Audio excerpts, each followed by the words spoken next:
Happy Friday, everybody. Welcome back to the Fumble Live. Yesterday, we had our very first NBA games back after this, 5-month hiatus, 4-month hiatus. So it was an exciting day. We're talking a lot about that. But before we do, subscribe to our channel, tap the bell for notifications, give this video a thumbs up, leave a comment below, share it with your friends. You know the drill. Here's the Fumble Squad, you guys. I'm Devin Howard. You can find me on Instagram as @DevinHoward. Chris? It's your boy Chris. You can find me everywhere at CK2K. Happy Friday, everybody. It's your girl, Jackie Ray. You can find me everywhere at JRay the Fanatic. Hey, guys. It's your girl, Britt Johnson. You can follow me on all social media at I am Britt Johnson. Jackie, let's just take a moment to gloat here. No, don't do that. Oh, no. I also just want to point out, Britt, I'm so happy that you're wearing yellow. I'm wearing purple today. Yeah, it's a sign. It's a sign. God. All right. I think you guys should be more worried that you guys only won by 2 points, but that's a whole other story. Talk your talk, Britt. Go ahead. I think you should be more worried that LeBron only had 16 points. That's another story. I'm not worried about that. It was closer than I would have liked, but I'm not worried either. I'm feeling confident. I'm feeling optimistic. We got off to the season restart on the right foot. Things are looking good. I'm feeling great. But for now, let's talk about the games, you guys. Let's jump into the first need-to-know news story. The NBA had a strong and powerful reopening night message, and it was all about Black Lives Matter. All 4 teams that played yesterday were united in their choice to kneel during the national anthem. So the NBA does have a rule from the 80s that said players must stand for the anthem, but Adam Silver quickly announced that that policy is being adjusted. He said, quote, "I respect our team's unified act of peaceful protest for social justice, and under these unique circumstances, we will not enforce our longstanding rule requiring standing during the playing of our national anthem." Even the referees joined in on the kneeling. And then during the Lakers-Clippers game, or before the Lakers-Clippers game, they had the Compton Kids Club singing the anthem, which I thought was a really cool way to, bring some of the LA energy into it. And it was a great performance, I thought. It was pre-recorded. LeBron said, quote, "I hope we made Cap proud. I hope we continue to make Cap proud." And then also many players warmed up wearing shirts that said Black Lives Matter. We also saw the debut of those jerseys with messages on the back like equality and peace. We've talked a lot about that on our show. And Doc Rivers said something really meaningful and really impactful. He said, "Kneeling even for 2 minutes made his knee hurt," and quote, "Yet there was a guy who had his knee on someone's neck for 8 minutes. That's nuts when you think about it." And I just, that really stood out to me. So I just wanted to mention that in here. And then post-game interviews included a lot of conversations about social justice and racial inequality. So Chris, I want to go to you first on this. What stood out to you the most about the NBA's opening night message and the different acts that they did? I think the word that you used so many times was the unity in it. Like, it wasn't like, some players kneeling, some standing. So it was just, like you said, referees, players, everybody was on the same page. And it's just such a good way for it's just nice to see that, especially, when we talk about with sports where there's some players that are afraid to do it, some players that don't want to do it, some players that don't do it. The fact that just across the board, everybody was on the same page. Everybody was doing the same thing. The post interviews were, about what was important. Of course, they answered a few questions about basketball, but Donovan Mitchell said some great stuff. LeBron James said some great stuff after the game. Doc, mid-game, was saying some good stuff. So I just love that, that same energy was still kept, even though we were all excited about the sport itself. The main thing was still the main thing, and I was just very proud to see that for that sport. It was really cool. Definitely. Britt, actually, that leads me into my question for you. I think, like Chris was saying, despite the excitement of basketball games being back, we still got the messages that they wanted to share. Do you think that the NBA and athletes are doing a good job of keeping the conversations about Black Lives Matter going? Yeah, I think they did a great job. And as we all know, Chris Paul cried over it. He was brought to tears at how everything's kind of come together with just the bubble in and of itself. And then also just them being able to still speak, and just honestly shout out to Chris Paul, because we all know he's the president of the NBP NBA, and he has done a tremendous job making sure that the players' voices are not lost in this, and they're having what they want and what they need kind of brought to life in these moments. So I want to give a shout out to Chris Paul because he's done a great job. He's one of the top people that catapulted all of this stuff happening that we're seeing, that we saw yesterday, and that we'll continue to see throughout the rest of this bubble playoff situation. Definitely. And then Jackie, of course, online there were some idiots, the Karens as we call them, who had a problem with the athletes kneeling. How do you feel about that, and what would you say back to them? Oh, I wouldn't say anything to them. Not at all. I wouldn't pee on them if they was on fire. But yeah, so I wouldn't say anything to them at all. But because they're gonna say what they're gonna say, you know. So it's just I'm at the point in my life where I genuinely do not care. You're either an ally or you're not, and if you're not, I have nothing to say to you. I don't care how you arrived at your thought process, nor do I care to try to change your mind. That's someone else's fight. So I was just really proud to see that it like Chris said, it didn't seem like, because we've seen it in football, we've seen it in baseball, but there's an air of, you know, some people are doing it because they just don't want to be odd man out, but it never seems like this is 100% unity. And this felt like 100% unity. And it was a beautiful thing to see. It really was. And when I was watching it and seeing all the players linking arms, I mean, I don't know, it just gave me chills. It was really, I don't know, it was really powerful, really, really a beautiful display. And I know I'm impressed with how well they're drawing attention to the protests and to Black Lives Matter. I think they're doing a really, really good job with that. So let's talk about Zion Williamson. So he was back in action yesterday in the Pelicans game against the Utah Jazz, but people were wondering why he wasn't playing at the end of the game when it probably really would have mattered. So the plan was to play him in short bursts during the game. But obviously he's on minutes restriction now, and it's definitely an inconvenience in this 8-game lead up to the postseason. Alvin Gentry said, quote, "We wish we could have played Zion down the stretch, but he had used the minutes that had been given to us. That's just the way it is. We weren't going to stick him back out there. Our medical team said we played for us to play him." So he is, he is limited to 15 minutes. But people are wondering why they didn't save some of those minutes for the end of the game.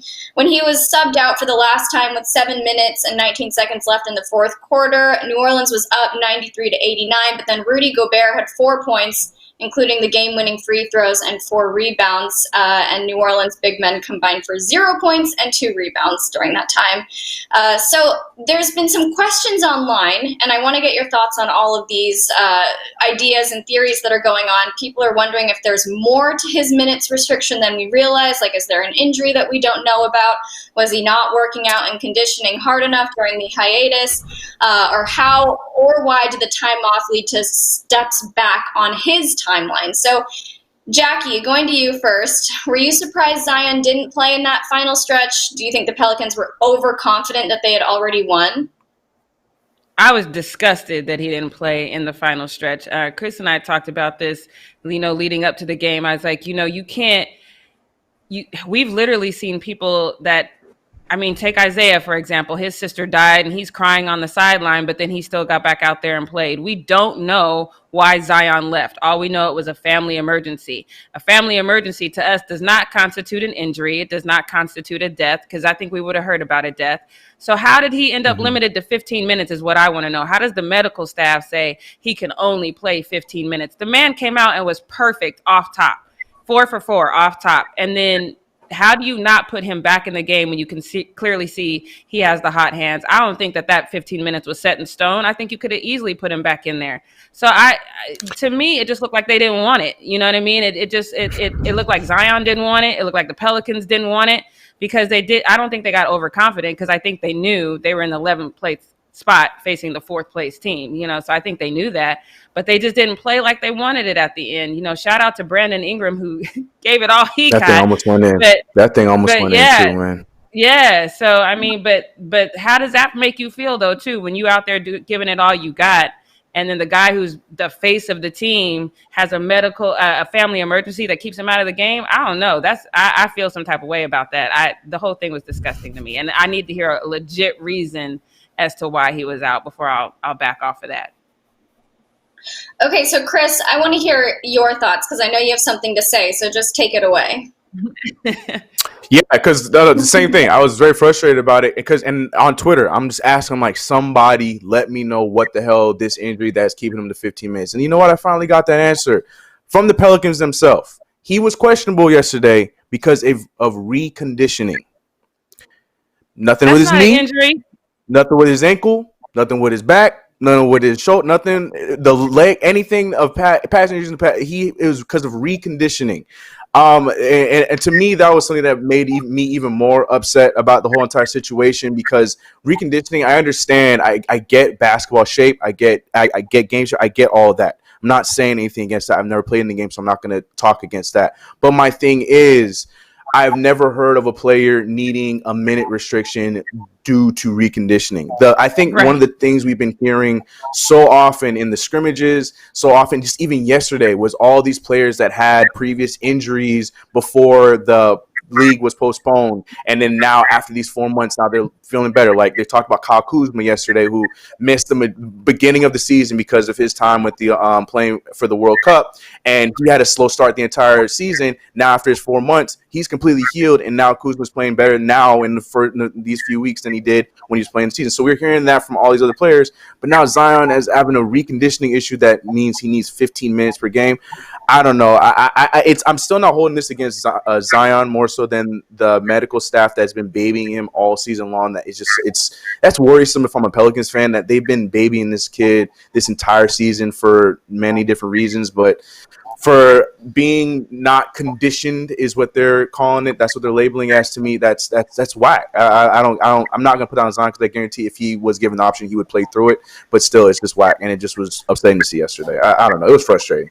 I'm not even a Pelicans fan. You think that he would have played through it? Because his initial comment was like, "Oh, I was out and dealing with the family thing, and then I was in quarantine, and I'm not mentally ready to just jump back in." Zion is too damn nice for his own good. He's too nice for his own damn. He's not gonna put anybody in his coaching staff for his organization under the bus. He's gonna take the hit himself. That's just who Zion is. And fortunate, cool. Oh my goodness, good guy Zion. But at the same time, no, I guarantee if they were going to give him the time, he would fight through it and he would play through it.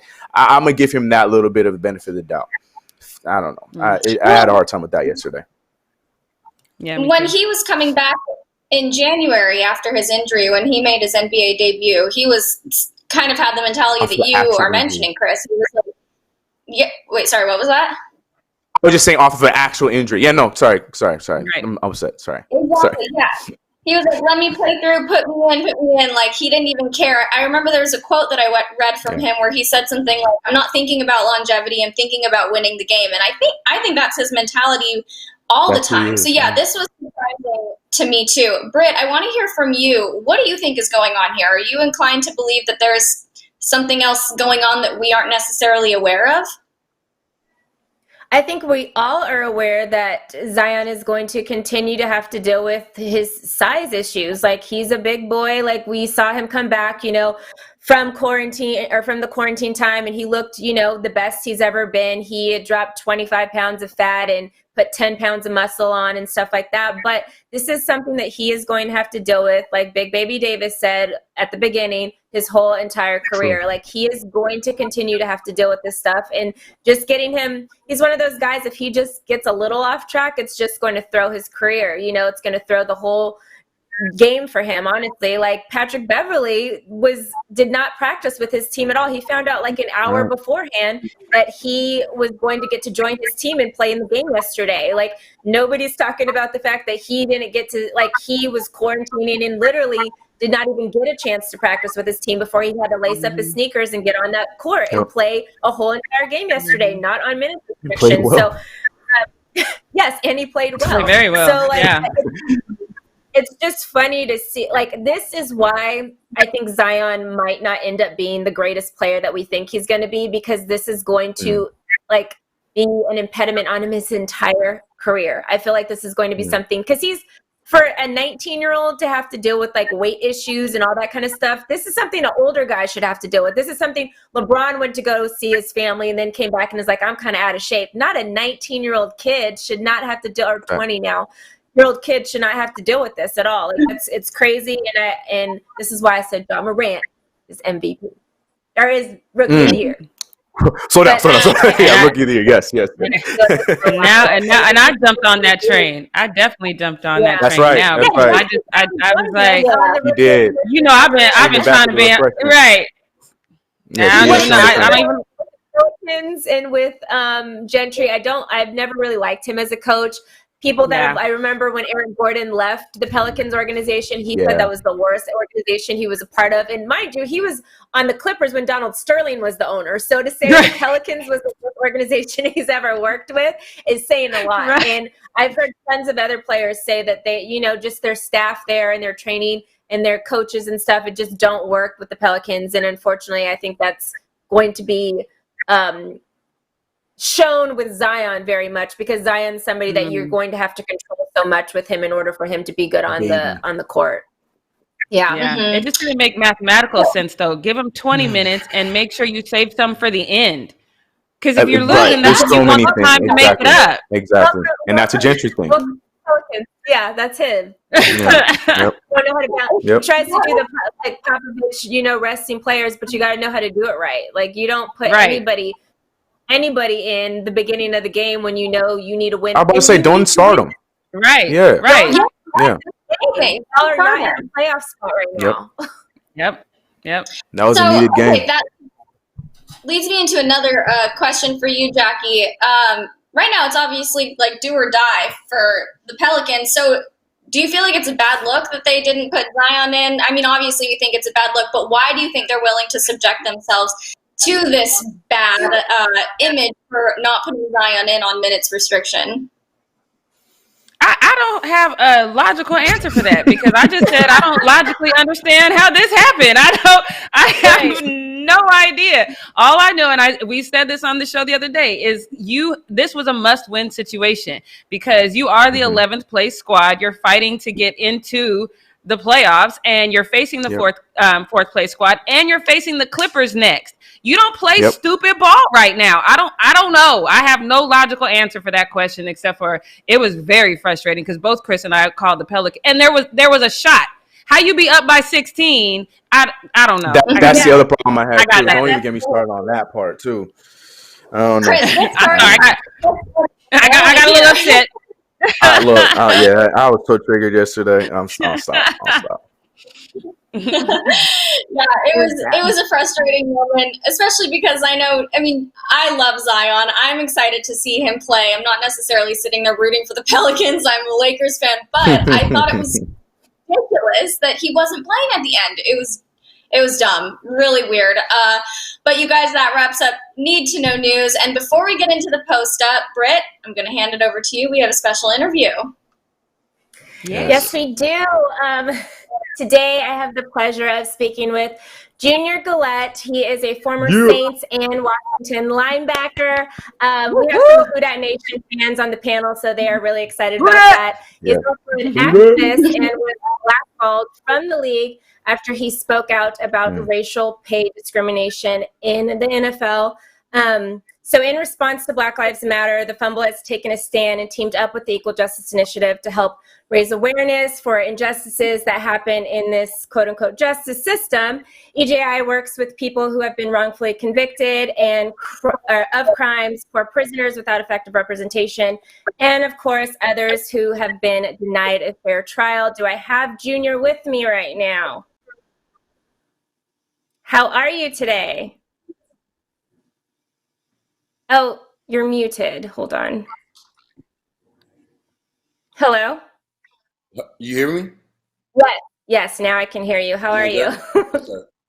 I'm blessed. How are you?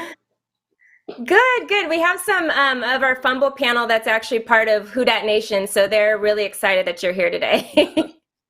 I'm glad I got some Yes, exactly. And it's so crazy because I remember you back when you used to play for the Saints, and when I saw you earlier today and all this hair, I was like, wait a second, that is not Junior Galette. The beard changes it. It changes the game. Yeah, I know, yeah. It does completely. I always want to go for a clean look, but, I just got to keep the beard because it just, I had so much success, while I was in New Orleans, the beard became part of me, so I just kept it because, so much more people recognize me. So. Yeah, for sure. So, getting into the stuff with EJI, we know spending time in prison for a crime that you didn't commit can be like damaging beyond repair. But in 2015, you were actually accused of sexual assault. And then in 2017, you were chased, tased, arrested by police because they had assumed that you were part of an altercation. In both of those cases, you were actually exonerated. The charges were dropped. However, it still tarnished your image. So with the experience, with what you've personally experienced, what does this whole Black Lives Matter movement mean to you? No, to correct you, at the beginning you said sexual assault. It was assault, not sexual assault. That she accused me of assault. Assault by a woman. Yes. Sorry. Yeah, a guest at my house, where I had basically had firsthand experience with. It just felt like in the court of public opinion, I was deemed guilty, but I was exonerated from all these charges, and this is what I've talked about in my open letter to Goodell. You said you're open to hearing what the Black players have to say about just the Black Lives Matter and just inequality and equity in the league. Well, here I am, a player who's basically been blackballed, but also has directly been affected by, police brutality and basically, you guys, the NFL punishing me, for basically, being in the public spotlight. And, in 2015 with that incident where I had the lady guest at my house, I told everyone, I told the NFL, I told the Saints, I said, this is a shakedown. This girl is trying to extort me. She's seeking for $2 million. That's what she asked for. And the criminal charges were dropped within a month. Like literally they're dropped, so she kept continuing to file civil suit. Well, as she tried to file the civil suit, in the public opinion, I just looked guilty because she tries to file. And typically, people like athletes normally, end up settling for something like this because they just wanted to get away. Yeah.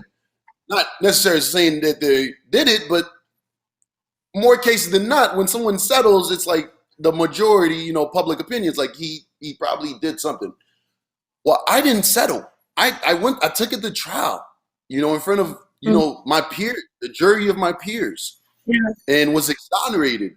But by then, that trial and the proceedings took about 2 years. I had the NFL already suspended me for 2 games, and those are 2 games I cannot get back in my career for something that I was basically exonerated and innocent the whole time. And so, I got released for that incident. I was on a $41.5 million deal in New Orleans, potentially $48 million with the incentives. And I was also elected a team captain. I was elected that same year. I got released right after I signed that deal, after that incident. And I was innocent the whole time. Moving forward to 2017. Hello? It froze up. Yeah. You hear me? I'm still here. Yes. Moving forward to 2017, before that season, I was at Black Beach Biloxi Weekend in Mississippi. I don't know if you're familiar with that, but definitely not something I want to go back to. And I was at a concert and a fight breaks out. I know to get away because, of my status and who I am, I have to get away from this. I run away from the fight, an altercation. The police chases me. He tases me. Right? At that time, I got tased in the back. I thought I got shot.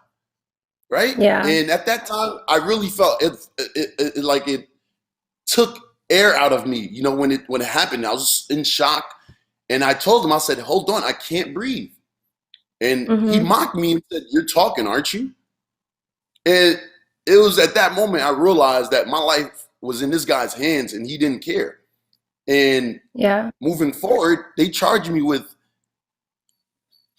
failure to comply, not for fighting or, what I'm saying? They would have charged me for aggravated assault if it was anything else, but it was a failure to comply.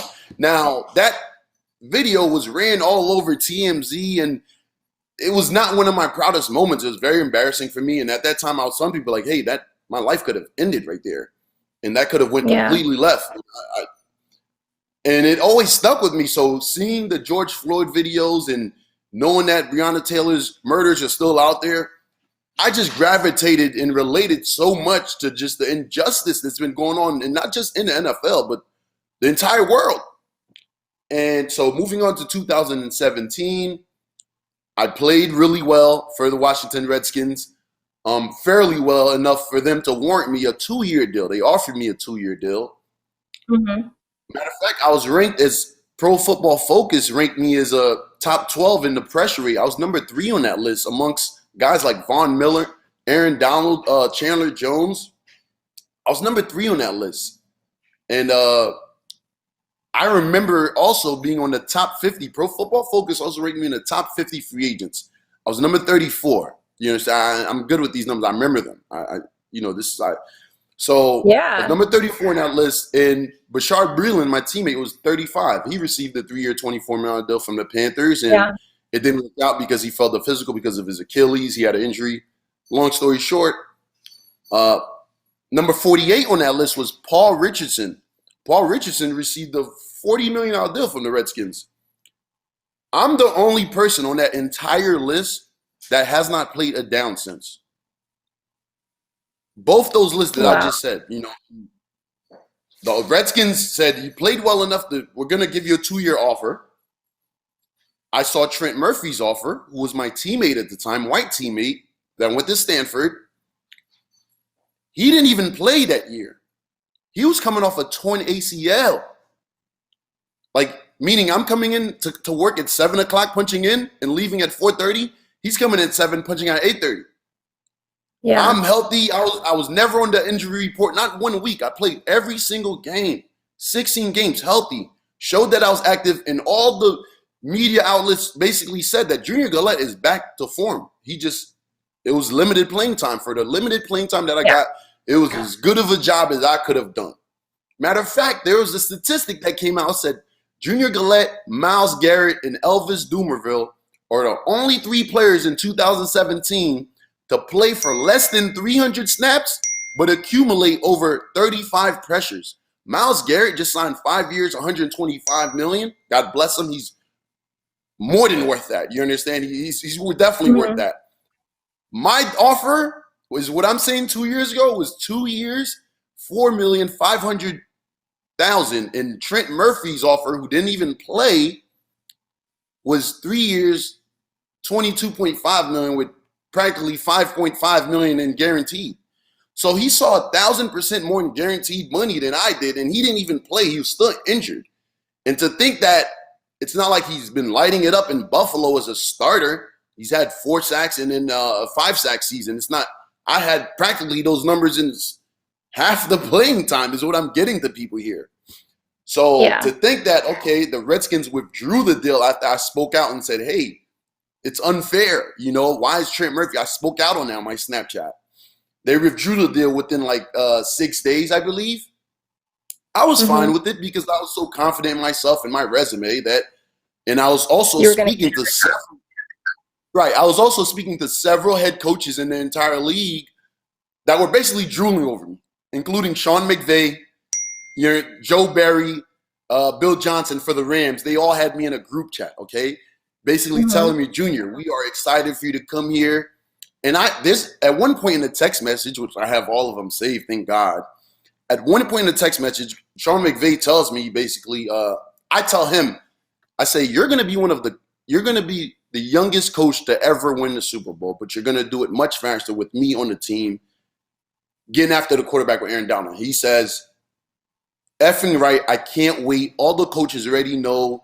You already know most of the coaches here, and they're familiar with you. We're all excited. I can't wait for you to get here. And those are just the text messages. I had been speaking to him on the phone constantly throughout weeks. So they fly me out to LA. I'm excited. Joe Barry texts me, hey, what jersey number do you want? I said 55 or 58 available, I think I said to him. And he told me, he responded, Corey Littleton is 58. I was like, okay, well, I'll take 44. I remember we had that actual exchange. I go through my physical process, and it's for a lot of the, majority of people who don't know what a physical consists of. It's, when you're going to a new team that's not, you go through a series of MRIs. So this process takes about 4 to 5 hours. It's gonna take out, a major part of your day. So take the physical pass. As I'm putting my cleats on to work out, a junior entry staff member tells me that, Junior, your workout's been canceled. I'm sorry, but it's been a change of plans. I got no explanation. The only thing I got was I had to read from a press clipping where Sean McVay said, yeah, Junior came in, he passed the physical, but we didn't sign him for reasons that we will keep inside. It gets even better, though. Oh, even better. Yeah, it's not done. I'm giving you the full details why I know I was blackballed. It's crazy.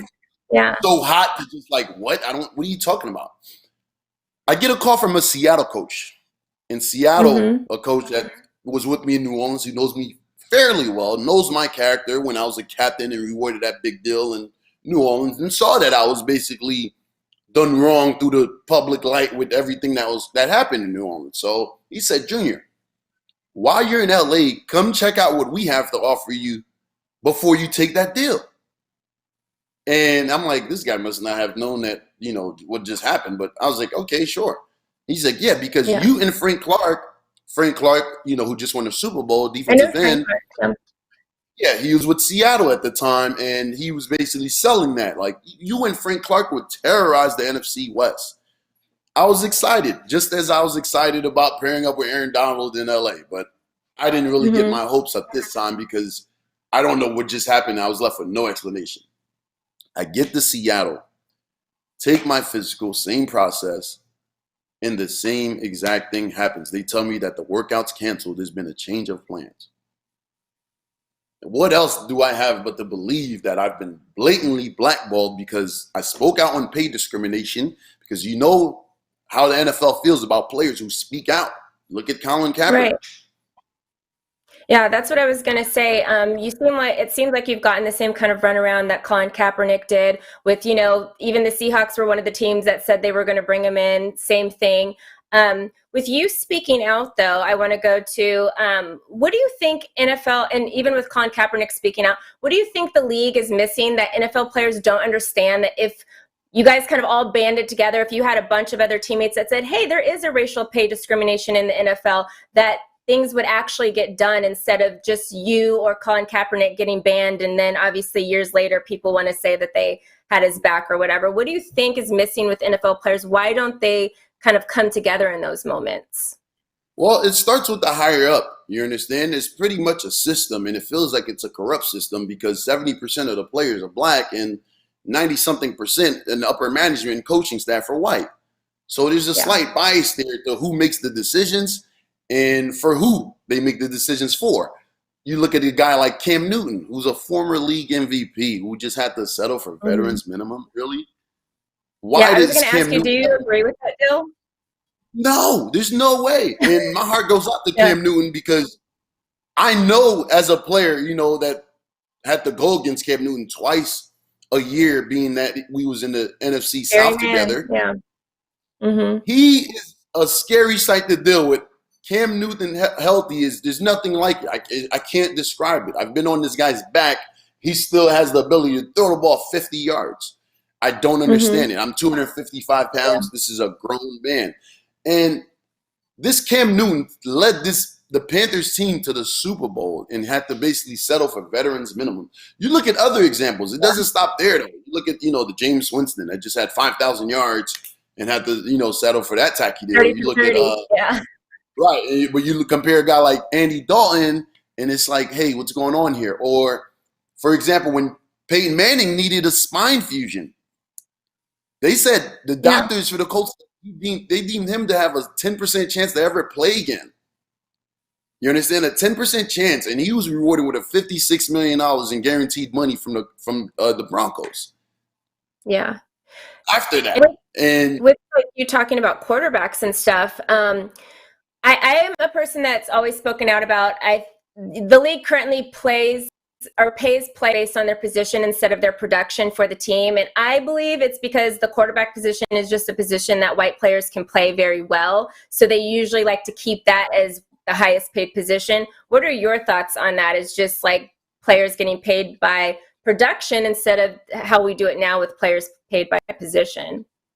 Well, to be fair, the quarterback does take a heavy toll on, the workload for the team and has to do a little bit more than, the average other positions. But I'm speaking here. I'm speaking on the racial inequality. You know, why is Cam Newton or you understand? You got a guy like Drew Brees in 2006. He tore his rotator cuff completely around. He tore it completely. And San Diego was like, no, he's never going to throw the ball again. He was rewarded with a $60 million deal in 2006. That's nearly 15 years ago. You tell me you don't see no injustice? And this is before Drew Brees was the league MVP. Yeah. So with the open letter that you wrote to the NFL, what do you want to come out of this? Well, I wanted a conversation. I wrote that letter about 8 weeks ago, and I've yet to get a response. So I just wanted a conversation. I even invited Goodell and, NFLPA to come down to meet with me and, my attorneys to, come to some type of conclusion to what we're going to do moving forward, because a player of my caliber that's been wrong like this, it does not make sense. And hopefully, Goodell came out and said, I'm open to listening to the black players, but I have yet to receive anything from him. And so I don't know. It's like we're kneeling, we're doing all this. I understand you're going to put the shirt. They're doing a bunch of stuff that's not really benefiting black lives at all right now. It's like, does it really matter? You guys just want to run with this fake initiative. You understand? Because if he was standing right in front of me right now, I'd ask him if he even knows who I am, if he even knows who Junior Galette, and if he knows that, does he know how his stance on equality, equity, and fair treatment basically directly affected my life, and why don't I have a job, right? Yeah. But I have yet to get a response from him. So I got to ask you one last question. Would you be okay knowing that you planted this seed and you may not get to enjoy the shade from the tree that you planted, but possibly the future generations will? Would you be okay with that? As in, would you be okay not playing in the league again if this brought a bigger thing for future generations? I mean, obviously it's going to affect me because football is what I've done my entire life. I've never had any other job. You understand? Yeah. It's been my life dream to play in the NFL, and to find out that this is really what this is about is devastating. So, right now, yes, I'm in the best shape of my life, and I'm willing to play for veterans minimum to prove a point that you guys did wrong me. And look, I just had 15 sacks, coming off the street. I can do that. I've showed that, but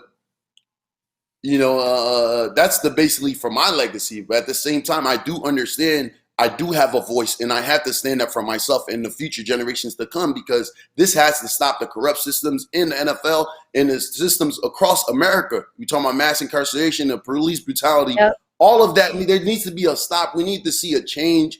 Like, as I said earlier, Breonna Taylor's murders are still out there, have not been arrested. So it's like, what are we really seeing any change? Mm-hmm. Or are we just talking about it, because it's like, well, at least we're talking about it now. No, we need to make something happen. Just like Jay-Z said, oh yeah, we took a knee, but we're past the knee or something like that. I think he was quoted saying, it's like, no, we're not past the knee. That wasn't the point. We need to stop this. You understand? There needs to be a stop to this madness, and it's just it's affecting throughout, all of our communities. Even me, when I was rewarded with a $41 million deal, I got in my Mercedes, and I still fear for my life when a cop gets behind me. That needs to stop. Yeah. Doesn't matter how much money you make or what you play or anything like that. It's crazy. Exactly. Well, thank you so much, Junior. Best of luck to you. Thank you for sharing your story with us. Remember, Fumble fans, if you want to learn more about the Equal Justice Initiative, go ahead and check out their site at eji.org. And don't forget to donate below. You can do it on Super Chat as well. Again, thank you so much, Junior, for sharing your story with us. And I look forward to the gridiron pretty soon. Thank you. Thank you so much for having me. I'm going to do my best. I'm in the best shape of my life. Teams right now, as the COVID-19 hit, there hasn't been an off season. I'm in great shape, 255, 8% body fat, training my tail off to just. So you would think that pass rush is at a premium high. My stock would be a premium high because I'm a vet and can teach the guys that haven't had an off season a thing or two, but still no call and still getting stonewalled. I'm going to keep finding them in the best shape of my life. I'll see you on the gridiron soon. So thank you. Thank you. Yeah, appreciate you. Absolutely. Thank you. No problem. Britt, thank you so much for doing that interview. That was I love that. Amazing. That was good. Yeah, give him a contract. Yes. Sign him. Yep. Come back to New Orleans too. Oh my God, I would love that. All right. Well, Britt, thank you so much for doing that. That was really enlightening, and you absolutely killed it. And now, Chris, it is time to get into your social media updates for us. Man, it is time for Post Up. I don't know how to follow that, man. That was great. Right. But yes, guys, ladies and gentlemen, it is time for Post Up with your boy Chris, Quarantine Edition. Yes. Oh man, that got me so hyped up. Good job, Brett. Good job, Julian. That was so cool. Yeah, been a fan of Junior Galette, so it was cool to have him on the show, geeking a little bit. But anyways, all right, man up, Chris. All right, time for Post Up. We getting into the Post Up today, and we know yesterday NBA has been brought back, and people were excited, and all kinds of fun stuff and blah blah blah. We talked about Zion Williamson being tired on the court. Well, after LeBron James played an entire game, he's tired off the court, and he made sure he let us all see how tired he truly was on social media. Now we know that he's not going 0 dark 23 as he normally does, so he let us know on social media how dead tired he was after his crazy game with the Clippers last night. So here's this video of LeBron James. First game back since March. Got me on the floor. I don't know what to say. I gotta get up and get in the shower though. Oh. That's what Zion doing. I know, right? 19, 20-year-olds on. I'm sitting up now. Progress, guys. Brianna, get your ass in the shower, man. That's right. Good night, world. Night King. Jackie, yeah, I love that. Just you could just feel it. But Brett, I love what Brett said. That's so true. We probably could have got the same video from Zion Williamson, his 20-year-old Oh self. God, yeah. Right. God dang. He only played what, 15 minutes? Oh my God. I know, came my 100%.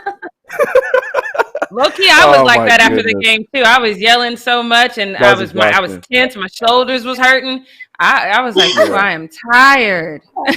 No, that was a good game. Good game. And look, I'm with Brett on this one. Look, Laker fans, y'all should be a little worried because y'all only won by 2 points. Anyways, moving on. We Keep stay with the moving Lakers though. your thing. We gonna keep it on. We gonna stay. But staying Watch with the clock. Lakers, this was actually right after that moment. He went, took a shower, did all that stuff, went to the media availability, but he was still lagging on. And it took Anthony Davis to finally come in and say something to LeBron like, "Yo, can you hurry this up? We got to go." This whole exchange with him, with Anthony Davis looking like a creeper and LeBron James, was so funny. Here's this video. Hurry up, LeBron, please. Already 2 in the morning. 2 in the morning. I gotta get some food and some wine. I need some wine. I'm gonna go bottle tonight by myself. LeBron loves his wine. He's not wearing his mask properly. He sure He is, needs to man. breathe. He needs to breathe. You know how hard it is to breathe in that thing when you winded? Oh, Leave that man no, alone. no. Put that thing up while we've been on. Anthony Davis was the MVP of that entire clip, just out there poking like, "Here's Johnny," kind of situation. Like, LeBron, we gotta go, buddy. Like, and LeBron's reaction to him calling him a peanut head, that was so funny. Moving on to what we were talking about. I think at the beginning of this whole entire thing, we were talking about. I know Britt was saying it too.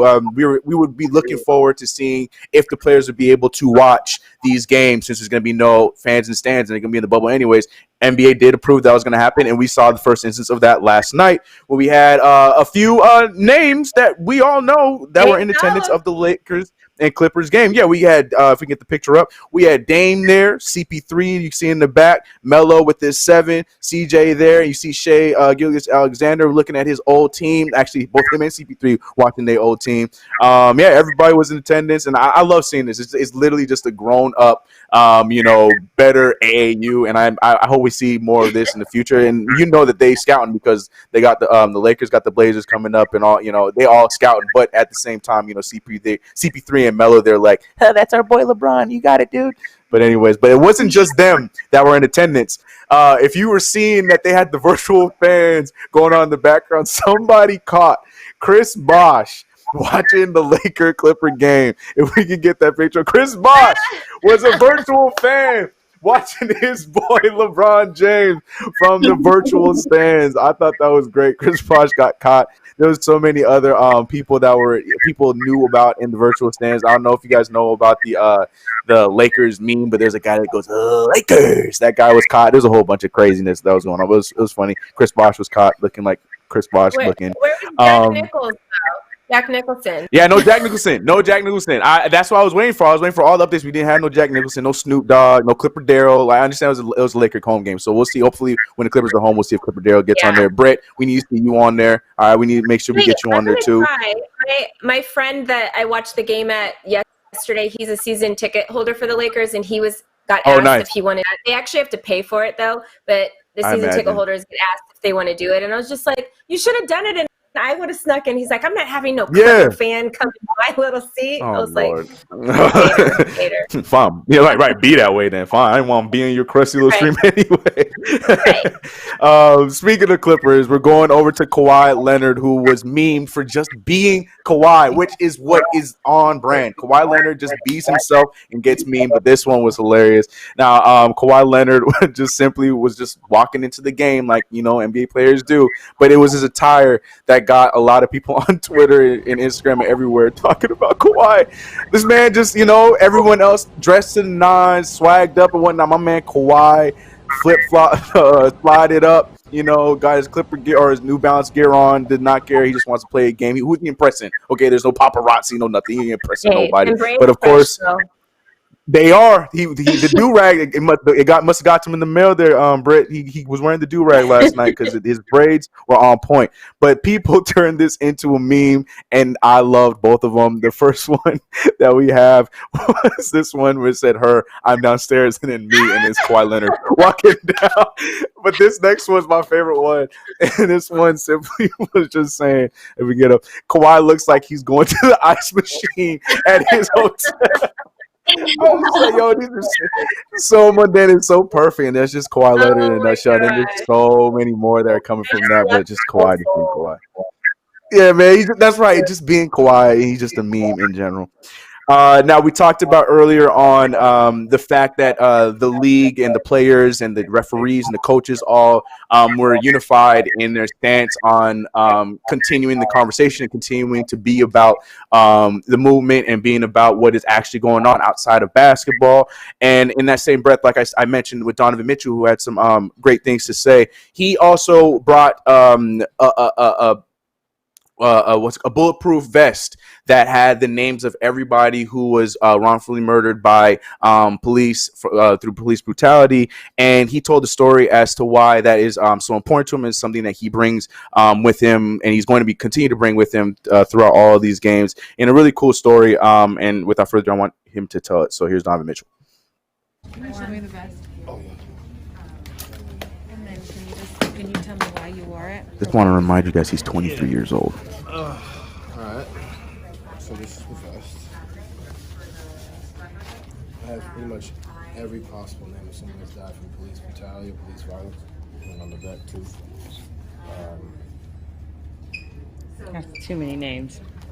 Isn't it? It was a quote that way really too many. said, like, am I next on some back of somebody's jersey? And I think the biggest thing is, like, it doesn't matter how much money or doesn't how famous you are. Like, as an African American male, that's who we are. It doesn't matter what your job is, what your name is. And I think being able to wear Bulletproof vest just shows, like, I kind of have my hands up as well, just kind of like, look, hands up, don't shoot.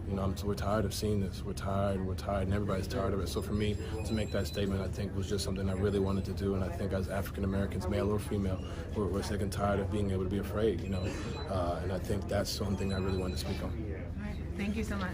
Shout out to Donovan Mitchell, man. That's just such a creative and very impactful way to show it, because we talk about all the time, like, what ways outside of just, wearing these shirts, wearing these jerseys, and you can tell that these players who are really invested and really care about what's going on, they're finding all the ways. And it's sad because, like Jackie just said, way too many names on that thing. Like, you would think like, oh, there's probably not going to be enough room, but unfortunately there's so many names on there, and I think that's the point of what Donovan Mitchell is doing with that thing. Like the right, what it says right underneath me: sick and tired of being sick and tired. And Donovan Mitchell showing that with that Bulletproof vest. So shout out to him with that.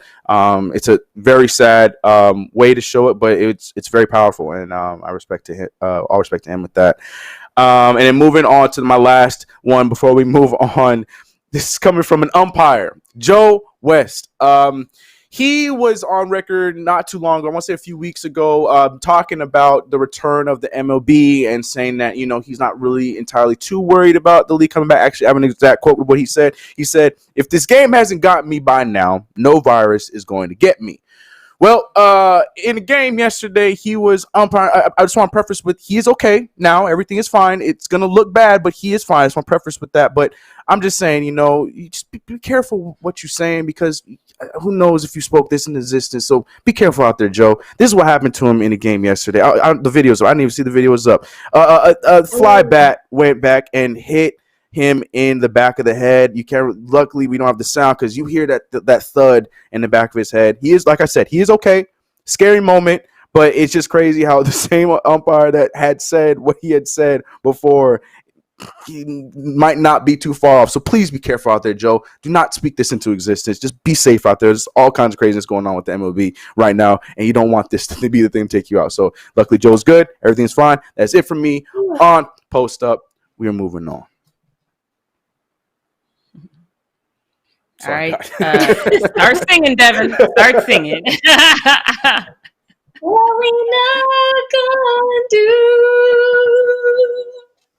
We got the shimmy today and everything. All right, guys. So what we not gonna do, I told you guys earlier, I wouldn't pee on these races if they was on fire, and I mean that. So what we're gonna do is I'm not gonna give too much time to this racist, but Karen's husband, James Beverly, decided he wanted to burn jerseys because the players kneeled. Fun fact, kids, if you pay for it, your money's already spent. Nobody cares if you burn it. But let's take a look. I want you to hear his voice, because you can kind of hear the racism in his voice, which I think is funny. Leo, do you have that video to throw up there for us? All right, Los Angeles Lakers. Well, you knelt during the national anthem, so let's see what your fan base thinks about you. Oh my God. Your own jerseys. What? Watch how they don't. Watch how they barely burn, though. Watch how they barely burn. This is the best part. Yeah, they fake. He did get some gasoline on his toes, though, so there's this point where the fire burst, and I'm like, I wonder if it got him. And did it get you? Oh. I don't know. I would love it. But anyway, I don't care about this guy, so I don't have any questions. But there's a lot of this going on Twitter. Sad, people, because they already got your money. Nobody cares. Now, I want to move on really quickly, because we've talked about this several times, about how running backs should get paid more quicker, sooner in their career, because their career is shorter. I'm sure that Britt knows LaShawn McCoy, because he spent 6 years with the Eagles, and he played pretty well in that season, and those 6 years had some highlights. He did play with the Chiefs. It wasn't very productive with them. He only had 465 yards. So like I said, not a real contributor. But he just turned 32 on July 12th. So now that his skill set is kind of dwindling, I feel like this is a perfect time to just call it. You got your ring. Now's a good time to just go ahead and retire. But he's like, nah, that's what we're not going to do. So he just signed a one-year deal worth just over $1 million with the Buccaneers. He did so because he said he's excited to play with Tom Brady and Gronk, and he wants to be on a winning franchise, which is funny to me because the Buccaneers have not been to a Super Bowl since 2002. But he says, his agent says this is the main reason why he wants to play with them. So obviously he wants to play with a winning crew, or maybe he just thinks Tom Brady has it. I don't know. I'm interested to see how this one plays out. I don't have any real questions on this one just because of time, but clearly Tom Terrific is enough to make someone forego retirement and play with him. So we'll see. We'll see how this is going to go. Chris, I know you have some thoughts on that. Do you have any thoughts real quick on him playing with them? I'm just going to keep it real brief. Florida is definitely the place that old people go to retire. So, hey, Tampa Bay turned into a retirement home by the day. So by all means, keep them coming. Oh, it's an old folks home. It's an old folks home. All right, that's what we're going to call the Bucks going forward. The old folks. All right, y'all. That's all I got. But now it's time for Brit's takes. Brit's takes. All right, I'm gonna try. Oh, that's not me. Jackie That's not Ray. me. Just I'm gonna talk and just move your mouth, Jackie. Okay. All right. So we are talking about the rookie of the year, Ja Morant, because he was interviewed by Rachel Nichols this week and seems to believe that the NBA's play-in game system is not fair. I agree with him. The Memphis Grizzlies right now are went into this seeding games as the 8th seed in the Western Conference. Normally, if you were the 8th seed, you would be good to go and you're one of the playoff spots and you would be playing the 1st seed. This season for the Memphis Grizzlies, people tend to forget they actually went into the season predictions were being made and people thought how everybody was going to line up and stuff for the season. They put the Memphis Grizzlies at 29th. There are 30 teams in the NBA.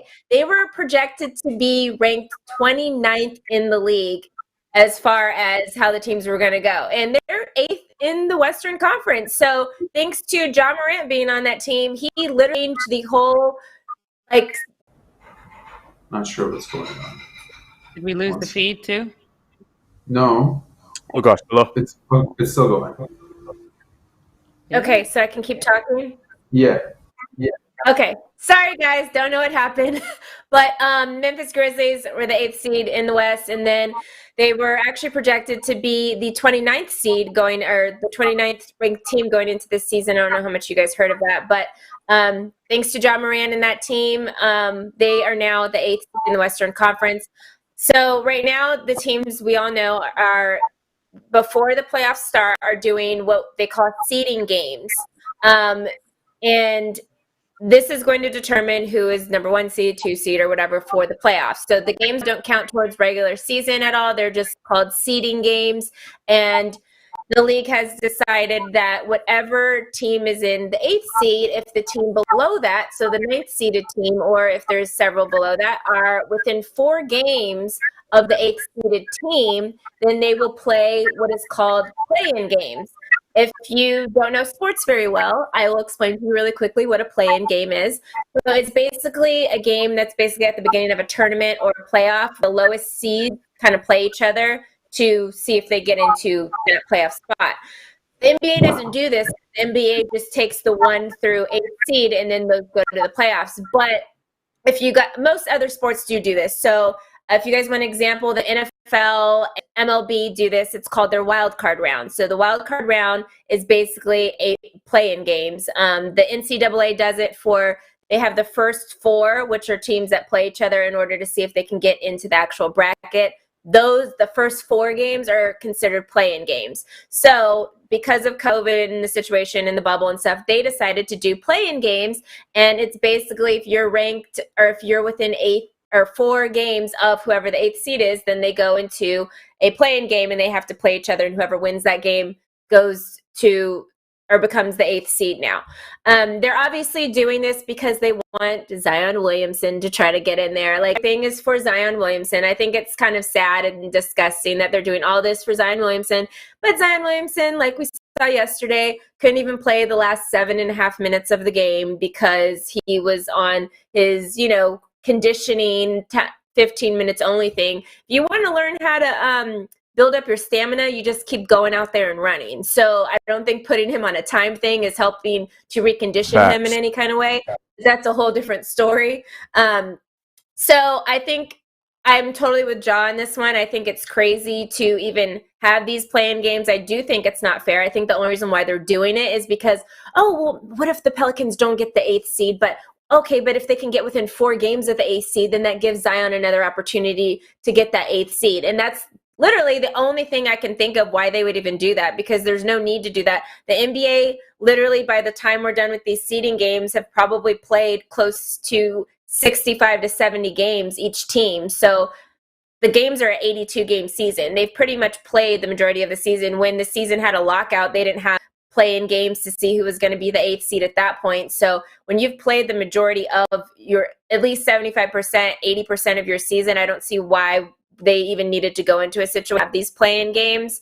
It actually just really pisses me off. But Chris, really quickly, what are your thoughts on the play-in games? Do you agree with Ja that it's really not fair that they kind of decided to do this? And do you think they are doing it because of Zion Williamson? Yes and yes. Yeah. The playing games are whack. I think that it's stupid that it's within 4 games. If it was within like 1 or 2 games, fine. Okay, yeah. I mean that's different. But 4 games, like that's odd because they know the disparate. Like the Pelicans now have to win every single one of their games to even probably still even be contending or get within those 4 games. So it's all whack. The whole thing is whack. For the Grizzlies to overachieve, like you mentioned earlier, this entire season to the point that they have the 8th seed and then they have to play in like a mini tournament or a wild card, like you said, to then play against the first place team in the playoffs. Like it's whack. It's all stupid. And 100% I do agree that this is, all for Zion Williamson, the golden child of the NBA. I like Zion. I just hate how he's, perceived and treated by the NBA. It's whack. It's all stupid. I'm not a fan of it at all. And the thing is, I like the Pelicans, but it's stupid. Yeah. Do you think that Zion really affects the viewership of the NBA playoffs that much to where they want to get him in there? Like, do you think that people would just watch anyway? Because obviously the first seed would, at this point, now the Lakers are 6.5 games above, so they're most likely going to get that 1 seed. Don't you think whoever's at 8th seed, the people are still going to watch because it's the Lakers? That's what I'm saying. Like, it'll improve it, yes, because now they can do more bumpers of Zion versus LeBron and Lonzo and Brandon Ingram coming back to LA. There's so many more storylines, so sure it'll improve it a little bit. But no, regardless of who it is, people are more excited to see the Lakers play whoever they play in the playoffs because the Lakers haven't been in the playoffs. So I think that, it's going to help, but they'll be just fine even if the Pelicans don't make it. So it's crazy. It's stupid. Yeah. I don't like it one bit. Ja Morant, Rookie of the Year. Rookie of the Year. Mm-hmm. That's my boy. Over. All right, you guys. Well, that is it for our show today. I loved our show today. I thought we killed it. Yeah. So if you guys like that, make sure we're still on time with this. I know. Subscribe, tap the bell, hit the thumbs up, you guys. Leave a comment below. Share this video with your friends. If you have a spare few dollars, donate to Equal Justice Initiative. That would be super awesome. Thank you, Junior, for joining us today. Yes. Good stuff, Thank you, Junior, for showing up today and for talking with us. And wash your hands, wear a mask, and have a great weekend, you guys. Bye. It's bye. Oh, yeah. All right, guys. I gotta bounce. Bye, Jackie. Bye. Bye.